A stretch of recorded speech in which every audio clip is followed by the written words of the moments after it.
আসসালামু আলাইকুম ভাইয়া। আজকে সকালবেলা রাইড শেয়ার করতে বের হইছি অনেক দেরি করে, যে কারণে উবারের গো পাসটা আজকে আর কিনি নাই। পাঠায় রাইড শেয়ার করছি এবং রাইড শেয়ার করা শুরু করার আগে থেকেই আমার প্ল্যান ছিল যে ২ টা একটা রাইড করে চলে আসবো, যে কারণে গো পাসটা আসলে কিনি নাই। কারণ গো পাস কিনলে ৳৭০ আমার এক্সট্রা পে করা লাগতো। আর যদি আমি হলো গিয়ে পাঠায় রাইড শেয়ার করি তাইলে হলো গিয়ে আমার গো পাসটা কিনা লাগতেছে না। যেটুকু রাইড সেটুকু পেমেন্ট। তো ১ম দিকে সকালবেলা বের হওয়ার পর ১০টা ২১-এ ১ম রাইড নিয়ে যাই আমি নিকেতনের ওদিকে। শ্যামলী মোহাম্মদপুর আদাবরের ওই দিকের থেকে আমি প্যাসেঞ্জারকে নেই এবং নিকেতন পর্যন্ত ভাড়া যেটা আসে উবারের পাঠাওয়ের বিল-টিল কাইটা রেটে আমার থাকে হলো গিয়ে ৳১৭৫ মতো। প্যাসেঞ্জার পে করে ৳১৬৫ এবং বাকি ৳১০ আমার প্রিভিয়াস যে ব্যালেন্স ছিল সেই ব্যালেন্সের সাথে অ্যাডজাস্ট হয়ে টোটাল আমি আরকি ৳১৭৫ এই রাইড বাবদ পাই। তো প্যাসেঞ্জারকে নিকেতন নামায় দিই।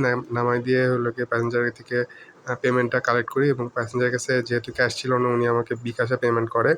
তো উনাকে বলছিলাম যে যদি ক্যাশ পেমেন্ট করা যায় তাহলে একটু সুবিধা হয়, কিন্তু ওনার কাছে ছিল না ক্যাশ, যে কারণে উনি বিকাশে পেমেন্ট করে। তো আ সমস্যা হয় নাই আমার, কারণ আমি হলো গিয়ে আবার আসার পথে এক চান্সে এটা ক্যাশ আউট করে নিচ্ছিলাম আরকি। তো ওনাকে ড্রপ করি। ওনাকে ড্রপ করে দিয়ে গুলশান নিকেতনের ওইদিকে বেশিক্ষণ বসে থাকতে ইচ্ছা করে নাই। তো আমি চলে আসি আবার মোহাম্মদপুরের ওইদিকে। ওই দিকটাতে বসে থাকলে রাইড পাওয়া যায় অনেক সময়, কিন্তু অনেক সময় অনেকক্ষণ বসে থেকেও অনেক সময় রাইড আসে না, যেই কারণে আমি ওখানে আর অপেক্ষাই করি নাই।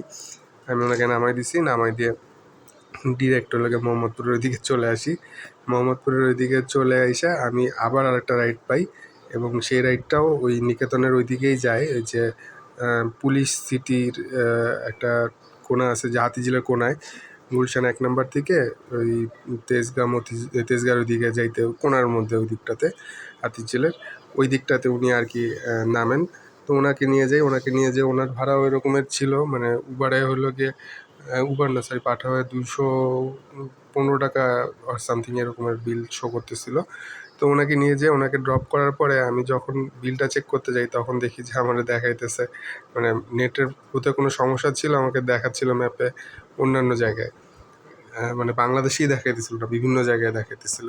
তো যেই কারণে আমি হলো গিয়ে ম্যাপটা ক্লোজ করে আবার নতুন করে অন করি অ্যাপস। তারপরে দেখলাম যে না, ঠিকমতো আমাকে জায়গা মতো দেখাচ্ছে। এরপর ক্লোজ করার পরে আমার এখানে রেন্ট দেখায় ৳৮৮। বাকিটা ওনার ডিসকাউন্ট ছিল। তো আমার কাছে ক্যাশ, মানে খুচরা ছিল না, ওনার কাছে আবার ভাঙতি ছিল না। তো উনিও আবার হলো গিয়ে আমাকে বিকাশ পেমেন্ট করে। তো ওনাকে ড্রপ করে দিয়ে আমি মোহাম্মদপুরের দিকে বা বাসার দিকে চলে আসি। আমার এরকমই প্ল্যান ছিল যে ২ টা একটা রাইড করবো, রাইড করে চলে আসবো। তো চলে আসি আবার মোহাম্মদপুরের ওইদিকে বাসার ওইদিকে আসতে যেয়ে বাসার কাছাকাছি আসতে যেয়ে একটা মজার কাহিনী হয়। খেয়াল কইরেন যে দেখেন কেমনে করে অটোরিকশাটা ঢুকাই দিছে। ঠাস কইরা হইলো গিয়া সামনে চলে আসছে। তো আমার হার্ট ব্রেক করতে হইছে। ওনাকে বললাম যে আপনার এভাবে করে কীভাবে আপনি ঘুরে আসলেন? আপনার তো এটা খেয়াল করে ঘুরানো উচিত। উনি তারপর আমার সাথে আর্গিউ করতেছে। বললাম যে আমার ভিডিও ফুটেজ আছে, আপনি দাঁড়ান আমি দেখাই। পরে বলে যে না ভাই, এটা আপনিও খেয়াল করবেন, আমিও খেয়াল করবো, হ্যান-ত্যান। তো যাই হোক, ওনারা কিছুক্ষণ ওনার সাথে কথা বলে তারপরে চলে আসছি বাসার দিকে। তো আজকে এইটুকুই। আজকে আর বেশি একটা রাইড করি নাই। ২ টা রাইড করছি পাঠাওয়ে। ৳৩০০-৩৫০ পাইছি। তেল আগের যেটুকু ছিল সেটুকুই। নতুন করে আর তেলও নেই নাই। তো এইটুকুই। সবাই ভালো থাকেন। আসসালামু আলাইকুম।